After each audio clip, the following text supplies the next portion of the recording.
بیٹے کی شادی کی، بہو گھر لائے، ابھی 2 دن نہیں گزرے تھے کاروبار میں نقصان ہو گیا، یا گھر کا کوئی فرد فوت ہو گیا، یا کوئی جانور مر گیا، تو کہا کہ یہ منحوسہ آئی ہے تو ہمارا یہ نقصان ہو گیا۔ اگر وہ نہ آئی ہوتی تو پھر یہ نقصان نہ ہوتا، پھر تم قیامت تک جینا تھا، یا اس سے قبل تمہارے کبھی نقصان نہیں ہوئے۔ تمہارے گھر کے اندر بیٹیاں موجود ہیں، یہ بھی کل کسی کی بہو بنیں گے، اور ان کا بھی کوئی نقصان ہو سکتا ہے، اور یہ بھی منحوسہ قرار دی جا سکتی ہے۔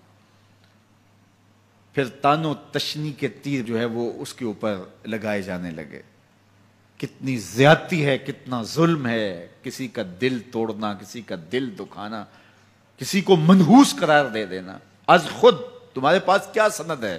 تمہیں الہام ہوا ہے؟ کیا حجت ہے، کیا دلیل ہے تمہارے پاس کہ کسی کو تم نے منحوس قرار دے دیا؟ کتنا مکار ہے انسان، اپنی بدعمالیوں کو، اپنی نیت کے کھوٹ کو، اپنی نیت کی کوتاہیوں کو، اپنی سستیوں کو، اپنے عمل کی کمیوں کو دوسرے کے اوپر مڑ دیتا ہے۔ کاروبار تو نے صحیح نہیں کیا، نقصان ہو گیا۔ صبح 12 بجے اٹھ کے تو گھر سے جا رہا ہے اور نقصان ہو گیا۔ تو نے 2 نمبر مال بیچا، آج پکڑا گیا اور نقصان ہو گیا۔ تم نے ٹیکس نہیں دیا، تم نے زکوٰۃ نہیں دی، تم نے دروازے پہ کھڑے ہوئے سائل کو جھڑکا، نقصان ہو گیا۔ یہ تمہارے پاپ ہیں جو مصیبت بن کے تمہارے سامنے آتے ہیں۔ یہ تمہاری بے تدبیریاں ہیں، تمہاری ناحکمتیاں ہیں، یہ تمہاری بے احتیاطیاں ہیں، یہ تمہارا تکبر ہے، یہ تمہارا غرور ہے، یہ تمہارا عجب ہے، یہ تمہاری ریاکاری ہے، یہ تمہاری خیانت ہے، یہ تمہاری دھوکہ بازی ہے، یہ تمہارے قلب کے اندر چھپی ہوئی نفرت ہے، جو آج تمہیں مصیبت بن کے جس کا سامنا کرنا پڑ رہا ہے۔ یہ تمہارے اندر کے عیب ہیں جو مجسم ہو کے تمہارے سامنے آئے ہیں۔ اللہ تعالیٰ نے قرآن مجید میں ارشاد فرمایا وَمَا أَصَابَكُم مِّن مُّصِيبَةٍ فَبِمَا كَسَبَتْ أَيْدِيكُمْ، جو تمہارے اوپر مصیبت آتی ہے وہ تمہاری اپنی کرتوتوں کی وجہ سے آتی ہے۔ بیماری آئی تمہارے پرہیز نہ کرنے کی وجہ سے آئی، بیماری آئی تمہارا زیادہ کھا لینے کی وجہ سے آئی، بیماری آئی تمہارا نامناسب غذا لینے کی وجہ سے آئی، بیماری آئی وقت پہ سوئے نہیں، وقت پہ اٹھے نہیں، تم نے کسی سے زیادتی کی، بیماری تمہاری بدعمالیوں کی سزا ہے، مصیبت کا آنا، تکلیف کا آنا تمہاری بدعمالیوں کی سزا ہے۔ اور منحوسہ یہ خاندان کی خاتون ہے، تو یہ دوسرے کے اوپر مڑ کے اپنی کوتاہی، اپنی غلطی دوسرے کے اوپر لگا دی اور اس کو منحوس قرار دے دیا۔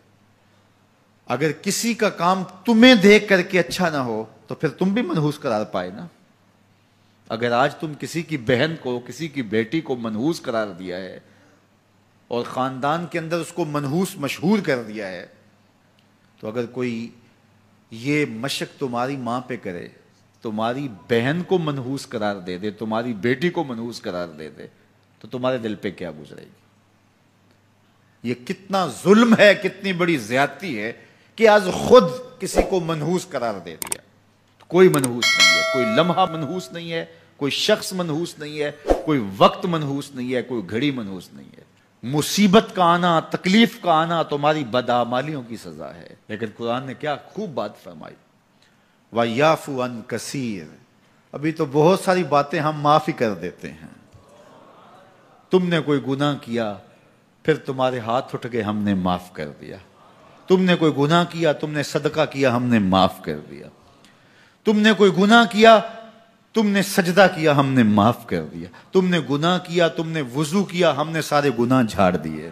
تو کچھ اعمال ایسے ہیں کہ جن کی سزا بھگتنی پڑتی ہے لازمی، لیکن زیادہ عمل ایسے ہیں اللہ فرماتا ہم زیادہ یوں ہی معاف کر دیتے ہیں، اور اگر ہم سارے معاف نہ کریں تم چل ہی نہ سکو، زندگی تمہاری گزرے ہی نہ، اتنی مصیبتیں تمہارے اوپر ٹوٹ پڑیں، لیکن تم وہ منحوسہ کو قرار دے کے اپنے اوپر سے ٹال رہے ہو۔ فلاں منحوسہ اس لیے سب کچھ ہو رہا ہے، فلاں نے تعویذ ڈال دی اس لیے سب کچھ ہو رہا ہے، بلی راستہ کاٹ کی تھی، یہ مصیبتیں ساری اس لیے آئی ہیں۔ یہ تمہارے اندر کے عیب ہیں جو مجسم ہو کے تمہارے سامنے آئے ہیں۔